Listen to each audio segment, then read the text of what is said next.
Welcome to our midweek worship with Bismarck United Church of Christ. It is such a blessing to worship alongside you for our midweek pause. Take a deep breath, let it out, and let yourself be fully present right where you are.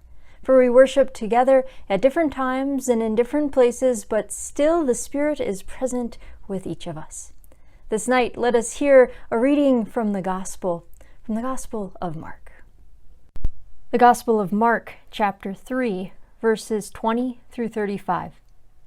And the crowd came together again so that they could not even eat. When his family heard it, they went out to restrain him, for people were saying, "He has gone out of his mind." And the scribes who came down from Jerusalem said, "He is Beelzebub, and by the ruler of the demons he casts out demons." And he called to them and spoke to them in parables. How can Satan cast out Satan? If a kingdom is divided against itself, that kingdom cannot stand. And if a house is divided against itself, that house will not be able to stand. And if Satan has risen up against himself and is divided, he cannot stand, but his end has come. But no one can enter a strong man's house and plunder his property without first tying up the strong man. Then indeed the house can be plundered. Truly I tell you, people will be forgiven for their sins and whatever blasphemies they utter. But whoever blasphemies against the Holy Spirit can never have forgiveness, but is guilty of an eternal sin. For they had said, "He has an unclean spirit." And when his mother and his brothers came, and standing outside, they sent to him and called him.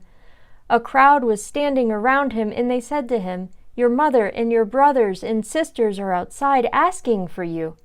And he replied, "Who are my mother and my brothers?" After looking at all those who sat around him, he said, "Here are my mother and my brothers. Whoever does the will of God is my brother and sister and mother." Here ends our reading. Through his parables in tonight's reading, Jesus asked, how can Satan cast out Satan? And we come to this question as well. How is it that Satan can cast out Satan? How can something cast itself out?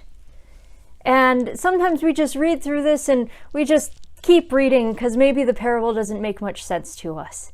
And it's such a short piece that we just skip over it and move into other parts of this lesson, for there's so much richness within this gospel reading tonight.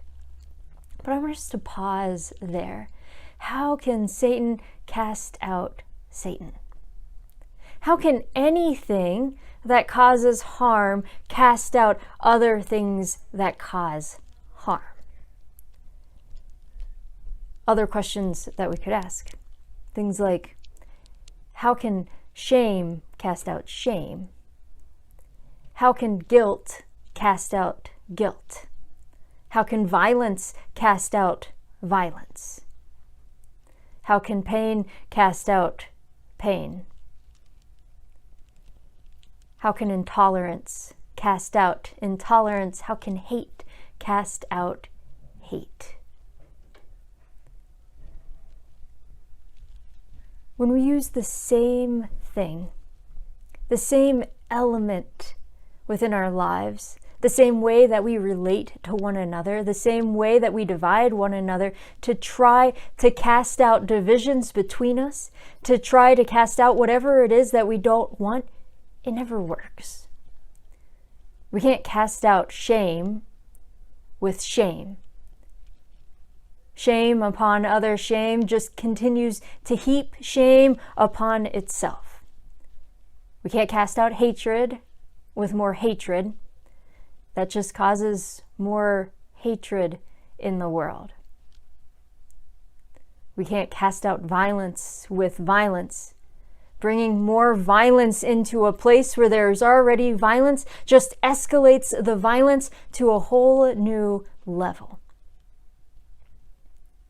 We can't use the same element to cast out others, no matter how much it seems easier or how much we want to do that.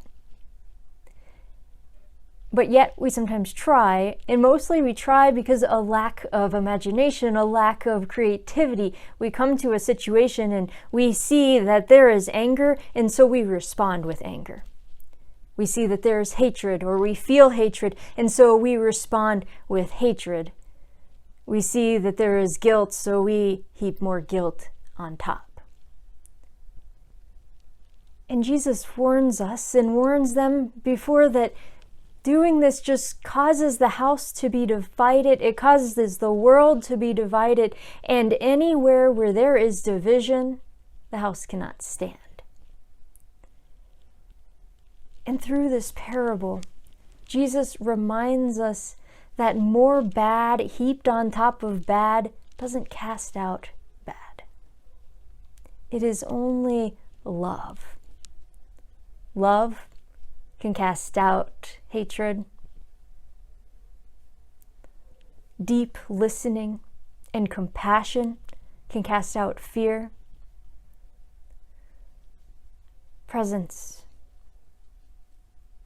and assistance and mediation and help can cast out violence. Care for others can cast out shame. It's the positives in our life. It are only the things from God, only those things from God can cast out that which is evil. Only the things that build up relationships, only the things that live love out in the world can cast out that which causes harm. So as you walk into the rest of this week, may you remember this short parable from Jesus. How can Satan cast out Satan?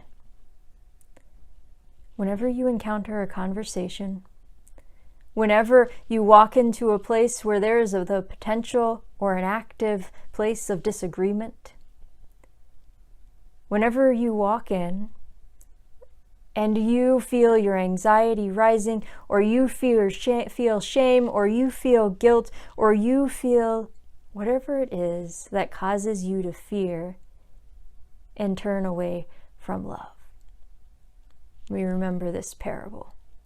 How can Satan cast out Satan? And remember instead to walk in the path of love.